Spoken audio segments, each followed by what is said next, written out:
This is certainly a momentous occasion as I welcome you all to this event today that is a result of the vision of our county superintendent, Dr. Gomez, and the support and hard work of RCOE principals that have their own care spaces as well in their centers, as well as the support of our county board. We have with us today President Cousins and Trustee Romero, who support this vision as well.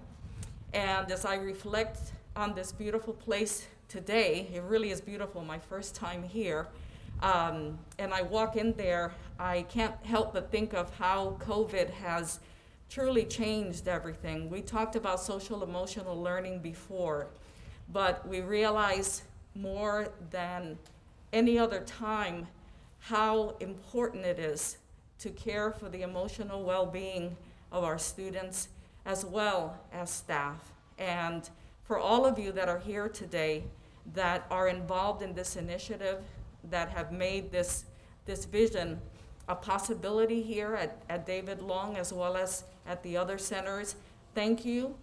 We join in solidarity, wanting to meet the needs of our students so they can be successful in their education. With that, I welcome you, and at this time, I'd like to ask you to please stand as Eric Flagg joins us to do the Pledge of Allegiance.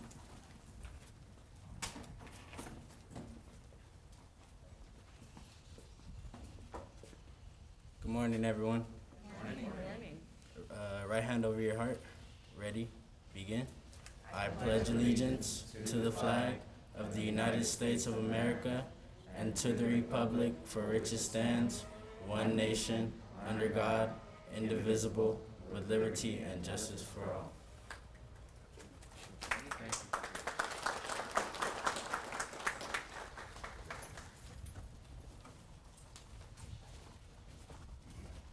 And now I would like to introduce our county superintendent, Dr. Edwin Gomez.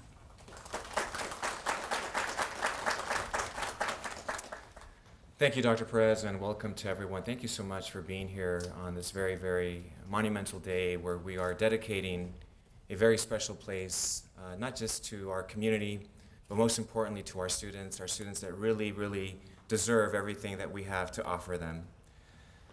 So there's no doubt that we are living in extraordinary times, and extraordinary times really requires that we provide that extraordinary service, extraordinary compassion and empathy and support. As we all know, as Dr. Perez has stated, that our students have experienced severe trauma, severe crisis, and so it's imperative that we give them what they need in order for them to navigate this extremely difficult time. I think we can all agree that COVID, the mortality rates, the positivity rates, they only tell one part of the story. What the metrics do not illustrate, though, is the fact that there has been a severe impact on the spiritual and psychological aspects of our students, and not just to them, but their families, our teachers, and our entire communities. When you think of the fact that many of our students have lost loved ones, friends, family members on a daily basis, the fact that many of our communities are polarized by politics and misinformation, as Dr. Perez has stated, this is the time, more than ever before, to really focus on compassion, to focus on self-care, and to support our students with these wonderful care spaces that we're dedicating across Riverside County. So to help our students process the trauma that they're experiencing, I think it's important, and I think all of us here as educators, as people that believe in education, it's imperative that we believe and help our students know that we see them, that we hear them, and most importantly, that we validate them as human beings. How many people believe that today? So we've developed these care spaces at each of our regional centers. The purpose of the care spaces is really to provide that mental health support to our students. The range of therapy goes from very basic to the more intensive Tier 3 support, which is really for our students suffering from depression and suicidal ideation, At this time, if you are from the Latino Commission, can you please raise your hand? And I want us to acknowledge them. Let's give them a round of applause. The Latino Commission is a mental health provider from the Coachella Valley, and they're going to provide that support to all of our regional centers, and we're just so very excited, so very thankful, so very grateful for your support, so thank you. One last round of applause for them. Thank you. And as I'm concluding this morning, I think it's important to mention that all of these services are free of charge. Our students will have access and readiness to these services on an impromptu basis. I think there's a text messaging system that we're implementing. So very, very proud of the work that we've done, and I want to just say thank you. Thank you to our Board of Trustees for your leadership. Thank you for your support. A big thank you once again to the Latino Commission for being a partner with us in this process. And I want to thank all of you. I want you to just take a moment right now. Just take a look at all of our colleagues, all of our dedicated staff members. Let's give them a big round of applause for your support and your work. And my last thought for you today is once again, it takes an entire village for us to come together in solidarity and unity, in a spirit of compassion to support our students. So with that, I want to thank you, and let's have a wonderful day. Thank you.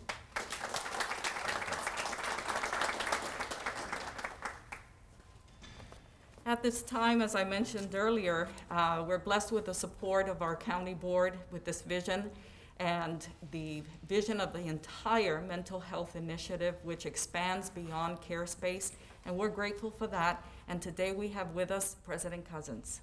President Cousins?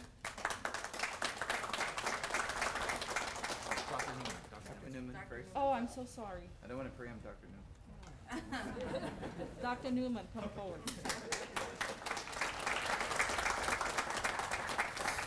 Hey, I was taught not to step in front of a board member, so let him come up with that. Well, first off, good morning. It is an incredible day to be here. I know there's been months and months of planning for what we have now termed CareSpaces.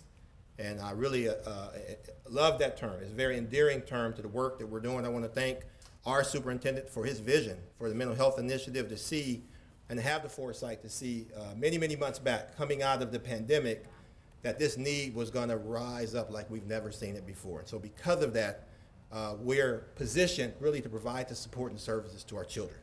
One of my favorite quotes by John Maxwell is, "People don't care how much you know until they know how much you care." In our SPS division, we have one of our focus areas this year is to develop a culture of care.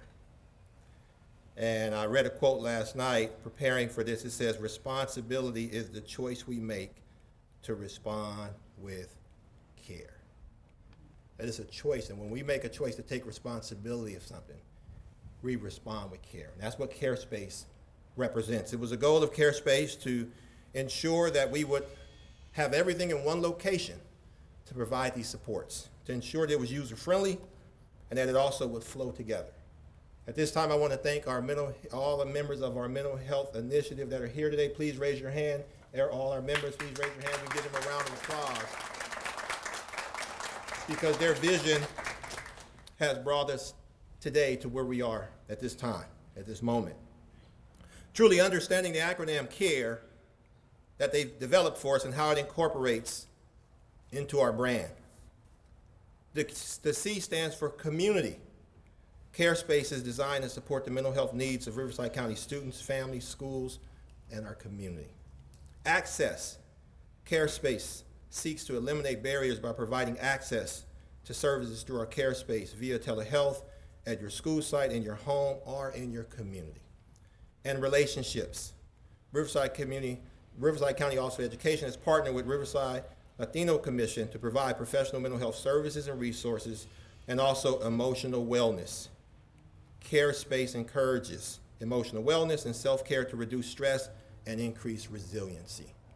And that is what sums up the work that has been done here to make sure that we can support our students. We want to give a shout out to some people for the CareSpace name.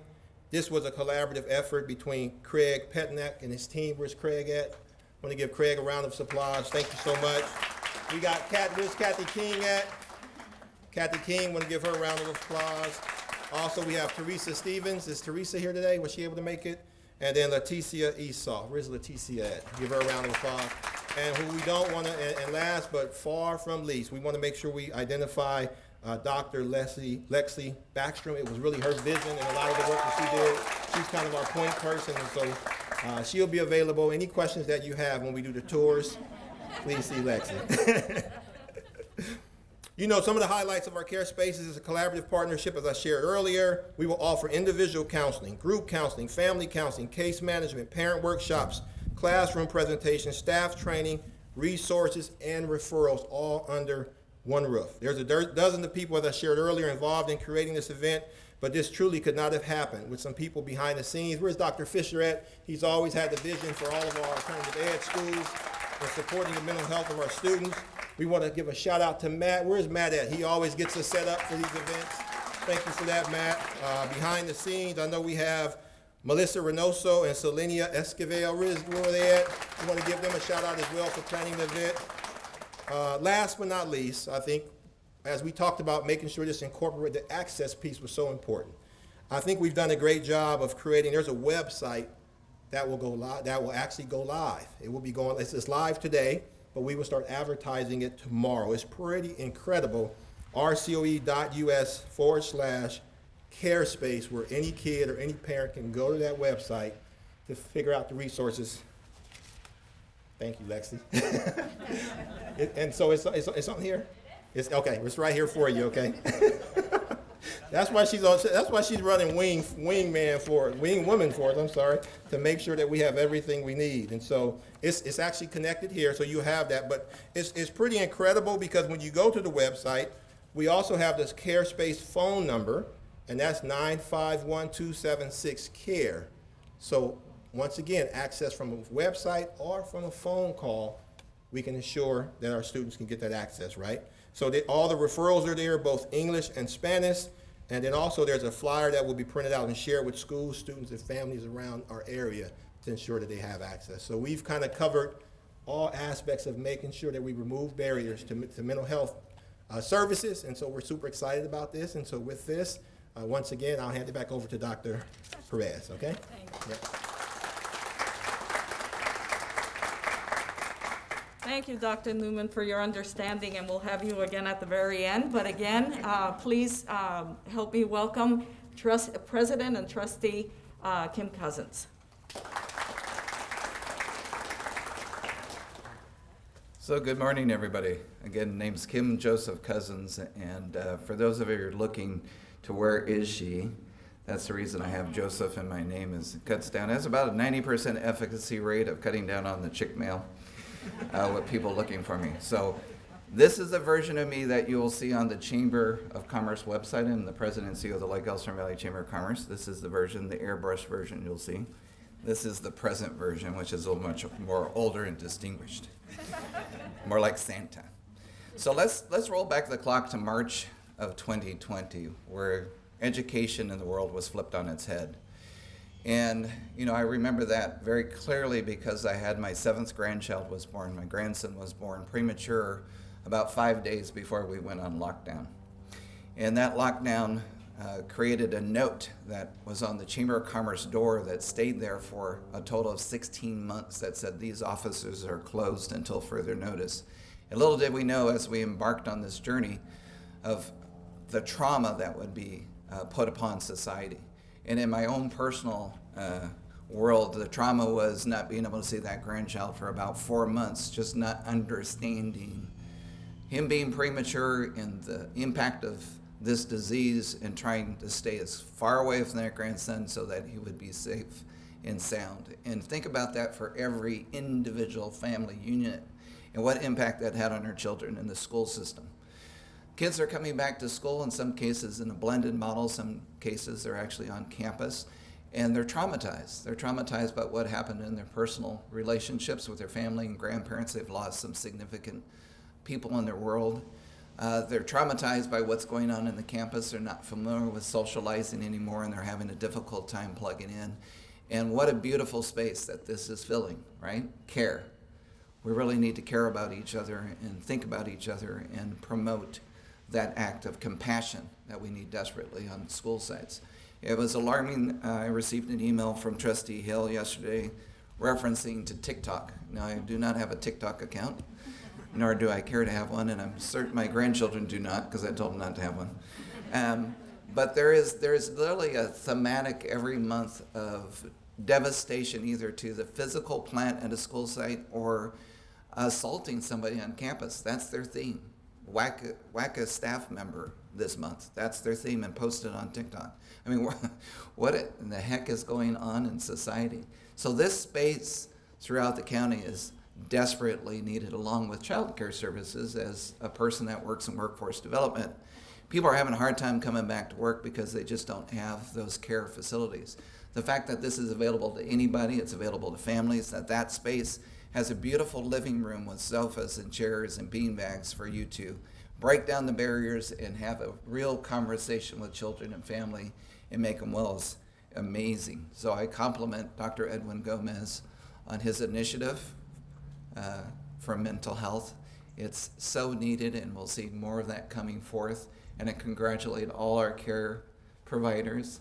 Latino Commission is amazing. Thank you so much for joining in partnership with us.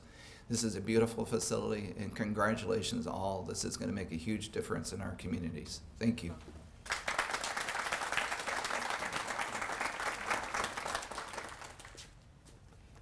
It was lovely, thank you. And we also have with us another great supporter of this mental health initiative, Trustee Elizabeth Romero.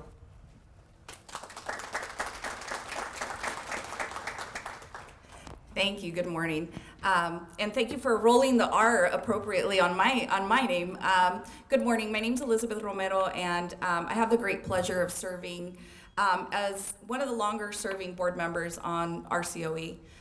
And I can tell you that one of the things that we pride ourselves on is ensuring that we have services that are appropriate, that are serving as a model for the rest of the county and also the state of California to serve our most vulnerable students.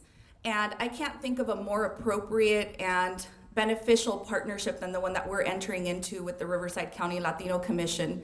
I was a school board member at Coachella Valley Unified School District when we had the foresight in 2006 to enter into a partnership with the Latino Commission to provide alternatives to suspension and expulsion for our students. We were at the cusp in the early stages of looking at how we break down these pathways to prison, right? We talk a lot about the cradle to prison and how we get there. And so we had the foresight as a board to enter into an agreement with the Latino Commission to provide more holistic care to our students. And over the years, I've had the great benefit of being able to refer, family members, people that I know to the Latino Commission. I can tell you, and I can attest to what a great resource they are. And scaling this up to a countywide program, demonstration initiative that can serve more students really, really brings a great deal of joy to me.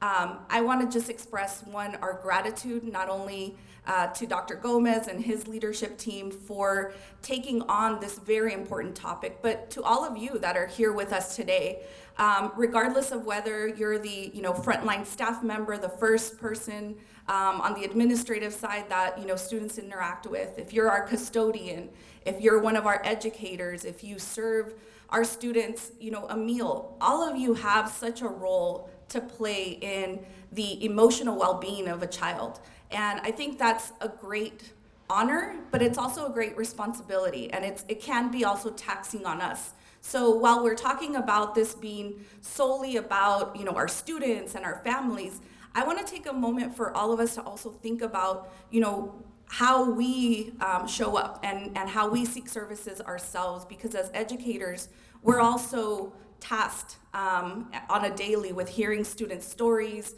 empathizing. And so, we have resources too for all of us. And I want to make sure that we continue to destigmatize mental health access and services. And just know that this is a very caring and compassionate space for our students, but we also have to find ways to care for ourselves and each other as we're having to transition back into the workplace. And so with that, I just want to say thank you for all that you do to serve our students, our families. It's a wonderful day. Don't let this gloomy, cold weather, I wish I would have brought you some Coachella Valley warmth, but know that we give you a very warm embrace for everything that you do for our families on the daily.